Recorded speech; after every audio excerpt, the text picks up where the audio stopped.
Hey there, Irit for Shimmerz, and I have a new art journal layout to share with you. So you got a peek of the final project, and I just want to remind you, if you order on the Shimmerz website, then mention my name and you will receive a freebie to try out.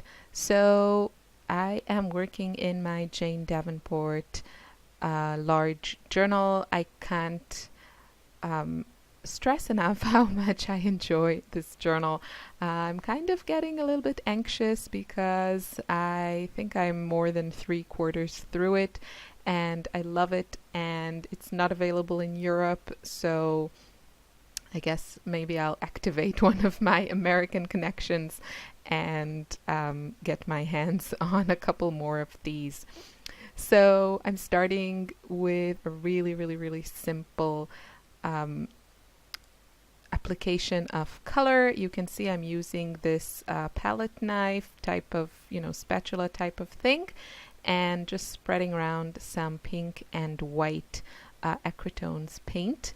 And the fun thing about this paint is that it has a matte finish.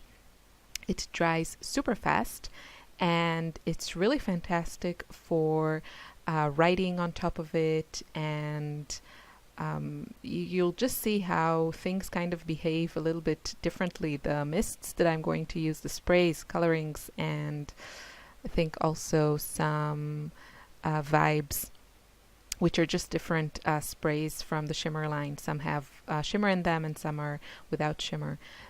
So they kind of behave differently on this ground, on this medium, as opposed to the regular paper. You'll see that. And I am actually going to treat this art journal spread kind of like I would a scrapbook layout, and I have to thank Sue's Fish, for this concept, because I don't know, I just somehow never thought of doing an art journal spread with the kind of the focal point being photos. And yeah, then I saw her do that a while back, and I don't do this on every layout, but I do occasionally use photos, and it's just a really fun way of creating an art journal, and also, using cute photos, doing some memory keeping and all that. So the photos I have here are also kind of exciting for me because they are printed on my Canon Selfie, and I think I've owned my Canon Selfie for I think at least a couple of years now, and I pretty much use it for every photo that I scrapbook. And I never tried the different formats of paper and sizes. I've only ever done the 4x6 classic size, and I decided to give it a go. And what can I say? It's perfect for art journaling. It's perfect for traveler's notebooks. I'm definitely going to try and use it on that. So there's the card size, which you see I printed my black and white photo on that. That's a card size. And there are also labels. So that square photo is actually printed on kind of, they call it label paper or something. Basically, it's a sticker. But the quality is still really great, and I think it's a great feature because it's really thin, and that's why I think it works really well for art journaling and travelers notebooks, because you get less of volume there, less dimension, and obviously, a lot of people use dimensional stuff in their journals and travelers' notebooks and everything, and that looks great also. But it's also great to have that flexibility and, just that possibility of thinner, flatter paper. And also, it's just fun to stick it on different. You can stick it on vellum or pattern paper like I did here, and just play around with it. So I'm really excited about finally trying out these different sizes, and I'm definitely going to incorporate that into my scrapbooking, my art journaling, and all that. I am using papers from the Maggie Holmes Bloom collection. It's an older collection. I think the one before this, the last one she came out with, Chasing Dreams, I think Bloom was the one before that. Maybe there was another one in the middle. I'm not sure. But that's where my stickers and papers are from. So what I'm doing now is I'm trying to match my products from Shimmerz to the colors in the Bloom collection, and I'm going to pick a couple of these creamies. I think that mint one is called something with mint. I'll have all the products listed in the blog post, so don't worry if you missed that or if I don't know the name of. And then there's this kind of really lovely, almost a periwinkle color called Sky's the Limit. So you can see now I'm just drawing some big circles with one of the mists. I think I pulled Jenny B. Blue and another one. I'll write everything down. But you can see how they kind of spread when you apply them on top of the paint. It's really fun and very different from the way they look just on the regular paper, where, you know, they kind of stay put. But on the paint they spread. So that was a little bit unexpected, and I just like that variety. So now I'm just adding some more splatters in gold, and I think this one is called Glorious Days. It's this lovely kind of mustardy gold spray, and I have to let things dry a little bit. I'm a bit impatient, so I'm not waiting too long. Yeah, I don't know what I had. I have another smaller size of this particular spray that came with one of the hip kits. I think the larger one, I don't know why I switched to this one. Maybe the nozzle was a little bit, I think it was a little bit clogged at the bottom, because all these shimmer sprays have mica powder in them that contains all the shimmer, so it can clog up your nozzles. It's not a problem to clean it. I just wanted to get on with it, and I remembered that I had the smaller size. So I'm adding some of the creamies to my pattern paper, just adding some paint, some texture. They look really pretty on that pattern paper. And of course, splatters. There's a lot of splattering going on here. And I just really like the way this turned out, and I love that really simple background.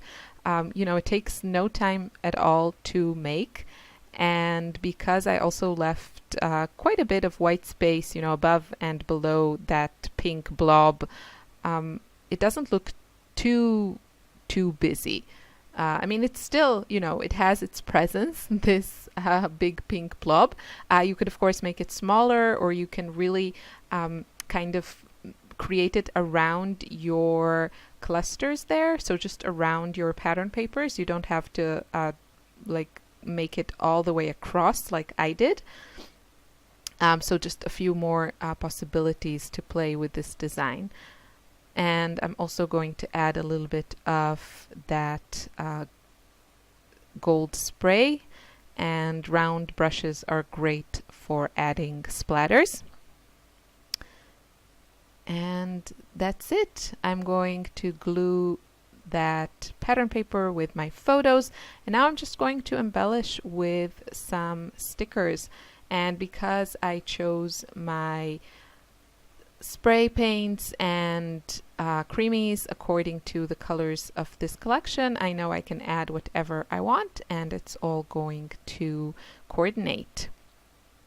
And I think somehow, I don't know if it's like this for everyone, but definitely for me, I feel a lot more comfortable using very random stickers and images in my art journal. I feel comfortable using them also on my scrapbook layouts, but somehow an art journal is, maybe it's just the perception of things, and that doesn't really matter. But it's kind of like art journal is perceived more as a place for experimenting and playing and trying out different things. I do that also in my scrapbook layouts, but somehow I feel more free in my art journal. It's less, what's the word I'm looking for? I don't know, it's like you don't really have to commit to stuff like you do on a scrapbook layout. But it could be just me. Probably just me. This could totally work also on a scrapbook layout. You could create the same background that I did here with the pink and the white paint, and then add all the splatters and everything. You could do exactly the same on a scrapbook layout, a 12 by 12 piece of cardstock. That would work really fun. That would look really fun and work really well, I think is what I want to say. It's just, for me, it's kind of like what I'm feeling at the moment. I've done a couple of art journal spreads for Shimmerz lately, and then I've also done lots of scrapbook layouts using these goodies. So it really depends on my mood, but I am definitely enjoying my art journal more and more, as you can probably tell if you follow my YouTube channel, because I have been posting more of my art journal spreads. So finishing touches, I'm going to add the date with a roller stamp on one of the labels in the sticker sheet, and I'm using what's it called? StazOn ink in gray. Can't remember what the color is called, but it's the gray one, and which I somehow prefer lately more to the black one. And yeah, I'm just going to add some stickers, and you want to make sure you adhere your stickers with some liquid glue or some strong glue, because the adhesive itself of the stickers is not strong enough when you want to add them on top of, you know, paint and that sort of thing. It's just, it works well when it's just on paper, but not on this kind of mixed media products. So finishing touches, a few more stickers, and that's it. I'm done. I'm just trying to smoosh things together. My journal is getting quite chunky. So there's my finished project. I hope you enjoyed this video, and I hope you feel inspired to try something similar. Leave me a comment if you have any questions. I wish you a lovely day. Thanks for watching. Bye.